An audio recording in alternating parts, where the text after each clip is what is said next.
Hello दोस्तों, नमस्ते, प्रणाम करती हूँ। मैं सुमित्रा यादव अपने यूट्यूब चैनल पे आप सभी दर्शकों का स्वागत बंदन करती हूँ। मेरे चैनल का नाम है सुमित्रा सोहर 001। जैसे कि आज सीजन के हिसाब से मैं ये धान लगवही गीत लेकर आई हूँ, उसको फुल आवाज करके सुनना, लास्ट तक बने रहना। और समय बहुत कम है, देर ना करते हुए सुनाती हूँ। सब्सक्राइब करना एक बार, लाइक करना बार बार। ससुरु दुआरवा चंदना एक पेड़वा होना, रामा वह पर बैठी बोलै गरुदवा होना, रामा वह पर बैठी बोलै गरुदवा होना। ससुरु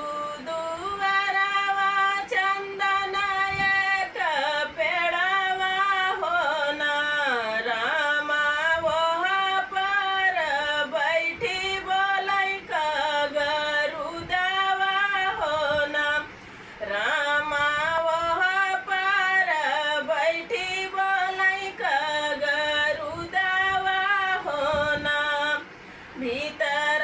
से निकराई लहुरा देवरवा होना,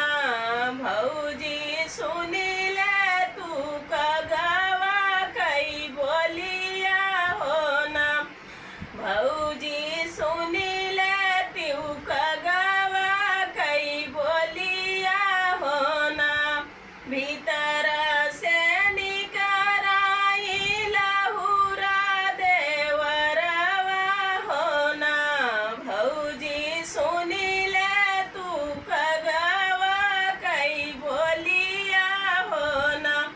भौजी सुनिले तिउ कगवा कई बोलिया होना।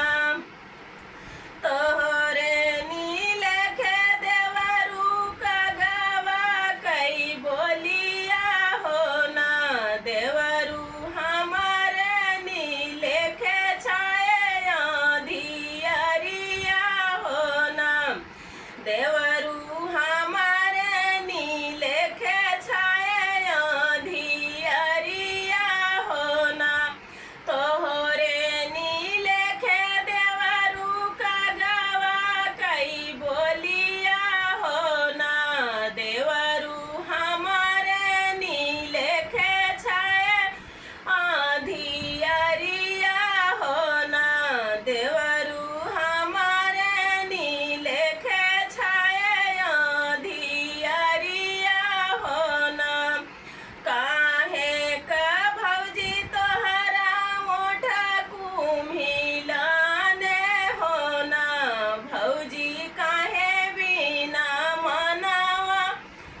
देवरा बजर पर तोहारी से जरिया होना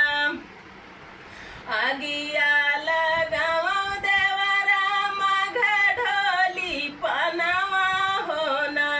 देवरा बजर पर तोहारी से जरिया होना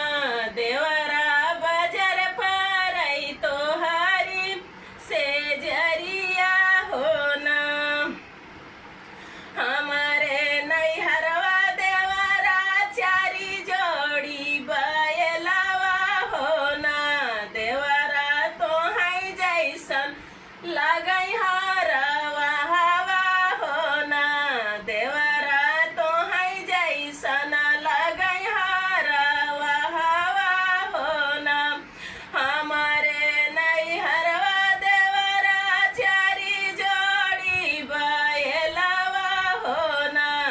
देवरा तो है जैसन लगई हरवा हवा होना देवरा तो है जैसन लगई हरवा हवा होना एतनी बचन सुनैला हुरा देवरवा होना राम घोड़े पीठी भाए सवार होना राम घोड़े पीठी भाए सवार होना एतनी बचन सुनैला हुरा देवरवा होना राम घोड़े पीठी भाए सवार होना राम घोड़े पीठी भाए सवार होना एक बन गईले दूसर बन गईले होना राम तीसरे माँ भैया के नौकरिया होना राम तीसरे में भैया के नौकरिया होना कैसे के बटई भैया घरवा कई हलिया होना भैया कैसे बाटी हमारी रानियावा होना भैया कैसे बाटी हमारी रानियावा होना कैसे के बटई भैया घरवा कई हलिया होना भैया कैसे बाटी हमारी रानियावा होना भैया कैसे बाटी हमारी रानियावा होना कुशला ही बटई भैया घरवा कई हलिया होना भैया भौजी हम कहाँ हरवा हवा होना भैया भौजी हम कहाँ हरवा हवा होना कुशला ही बटई भैया घरवा कई हलिया होना भैया भौजी हम कहाँ हरवा हवा होना भैया भौजी हम कहाँ हरवा हवा होना एतनी बचन जब सुनाले भैयावा होना राम सजैला गे घोड़े कैला गमिया होना राम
भौजी सुनी ले त्यू का गावा कई बोलिया हो ना भीतरा से निकर लहुरा देवरवा हो ना भौजी सुनी ले त्यू का गावा कई बोलिया हो ना भौजी सुनी ले त्यू का गावा कई बोलिया हो ना तोहरे नीले खे देवरा का गिवा कई बोलिया हो ना देवरा मोरे लेखे छाए आंधियरिया हो ना देवरा मोरे लेखे छाए आंधियरिया हो ना तोहरे नीले खे देवरा का गावा कई बोलिया हो ना देवरा मोरे लेखे छाए आंधियरिया हो ना देवरा मोरे लेखे छाए आंधियरिया हो ना काहे का भौजी तोहरा होठा कुम्हिलाने हो ना भौजी काहे बिना मनवा उदास हो ना भौजी काहे बिना मनवा उदास हो ना पान बिना देवरा हो होठ कुम्हिलाने हो ना देवरा पिया बिना मनवा उदास हो ना देवरा पिया बिना मनवा उदास हो ना पान बिना देवरा हो होठ कुम्हिलाने हो ना देवरा पिया बिना मनवा उदास हो ना देवरा पिया बिना मनवा उदास हो ना खातून मोरी भौजी मघा ढोली पनावा हो ना भौजी सोईना जात्यू हमारी से जरिया हो ना भौजी सोईना जात्यू हमारी से जरिया हो ना आगिया लगाऊ देवरा मघा ढोली पनावा हो ना देवरा बाजार पारई तोहारी से जरिया हो ना देवरा बाजार पारई तोहारी से जरिया हो ना आगिया लगाऊ देवरा मघा ढोली पनावा हो ना देवरा बाजार पारई तोहारी से जरिया हो ना देवरा बाजार पारई तोहारी से जरिया हो ना देवरा तोहरा जैसन लगई हमारे नैहरवा देवरा चारी जोड़ी बायलवा हो ना देवरा तोहरा जैसन लगई हरवा हवा हो ना देवरा तोरा जैसन लगई हरवा हवा हो ना हमारे नैहरवा देवरा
तो दोस्तों ये धान लगवाई गीत कैसे लगा इसको कमेंट में जरूर बताना, और सब्सक्राइब करना, एक बार लाइक करना, बार बार बहुत प्यार दुलार आशीर्वाद देना, ज़्यादा से ज़्यादा शेयर करना। मैं आपकी सुमित्रा।